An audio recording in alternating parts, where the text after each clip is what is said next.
All that is lost is brightly lost. On Monday morning, the sun rose over Boston. On this Patriots' Day, in an instant, a celebration became a tragedy. I heard two explosions. The first one I saw was closer to the finish line from where we were, and about 10 seconds later, across the street from me, on the sidewalk, another big explosion. There was obviously the response by the first responders that day. There was a response by the hospitals that day.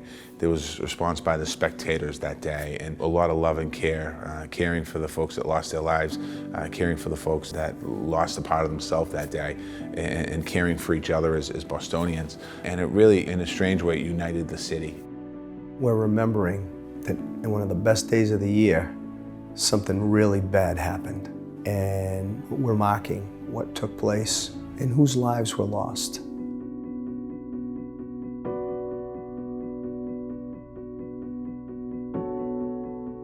Once we got beyond the one-year anniversary, a lot of conversations started talking about how we're going to remember it, what are we going to do, and then we started talking about the two markers on Boylston Street and how do we come up with something more permanent. Everyone had one goal throughout the entire project. We all wanted to make sure this got done exactly the way that the artist portrayed it and the best way for the family and as soon as possible. The question was, how do we not just tastefully but meaningfully mark what happened here, especially with those who lost their lives, with Crystal and Lindsay and Martin, but also subsequently, Officer Sean Collier and DJ Simmons, MIT Police and Boston Police. It's just a bronze brick with their badge and their name on it. Each one is next to one of the cherry trees that was put in, and it's just a nice subtle touch to remember those guys by. At one point, the families said, we don't want to transmit a sense of optimism, we want to transmit a story of the reality that occurred. And we tried different things and we let the families sit with it for a while. We took our time. And when we were ready, we were ready. What was comfortable for one family had to be comfortable for all the families. They had a voice in every single aspect of the project. That's part of the reason why it took so long to finish, because we wanted it to be done the right way for the families to be happy with it, all of them.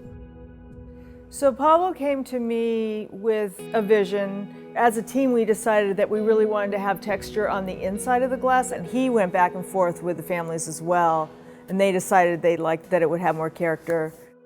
I've done public sculpture for 30 years. There's always some aspect of community involvement, but this one was like a big community. And it made the city of Boston seem like a small place, a familiar place, intimate. It's Boston, very different than any other place. Right now, it just looks like an amazing monument, which it is, but the little details that went into it, I think, really make a difference and make it such an amazing monument that's not only just for the family, but for the entire community, bringing everyone together. When we designed it, everything has a meaning, everything has a place. So there's 4 lights, and in a way, those 4 lights represent some kind of guard over the marker. They're encased in bronze, but they're made out of light. They're made out of cast glass. It was really important that it was cast glass versus just a hollow tube of light. The bubbles and the things that appear through the casting process create another kind of luminosity and extra special texture that really helped with the whole process of transmitting the light. Every single column is unique. So the lights represent the fragility of everything we hold dear. Lives, ideas, any of those things can go at any moment. So we hold them as long as we can.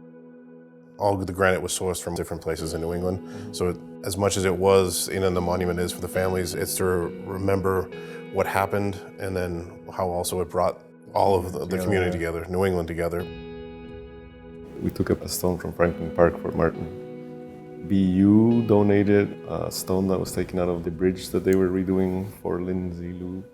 We went to Spectacle Island to get the stone for Crystal, because she worked many summers at Spectacle Island and she really loved that place.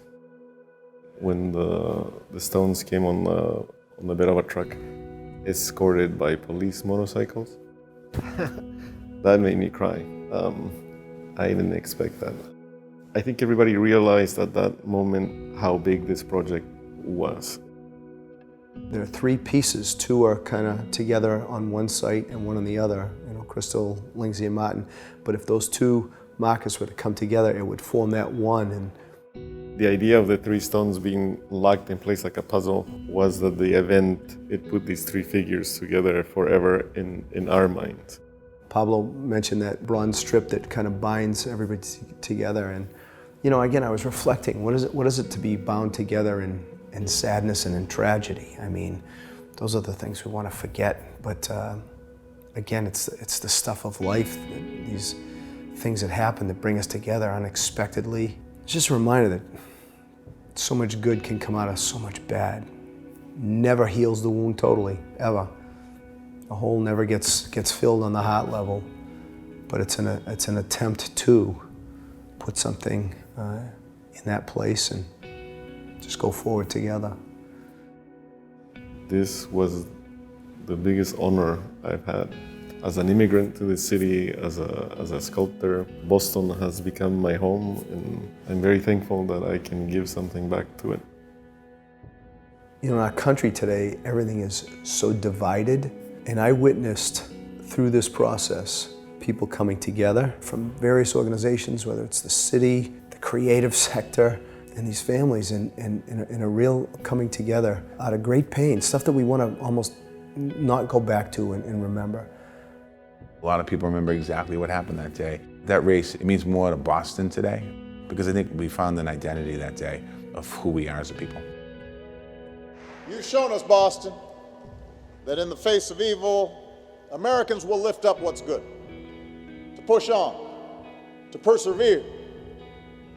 Even when it hurts, we summon the strength that maybe we didn't even know we had, and we carry on. We finish the race.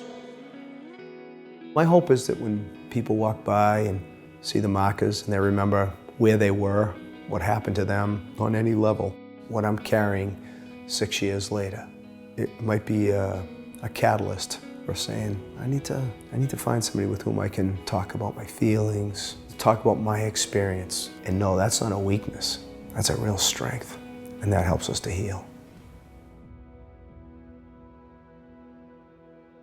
So let us climb now the road to hope.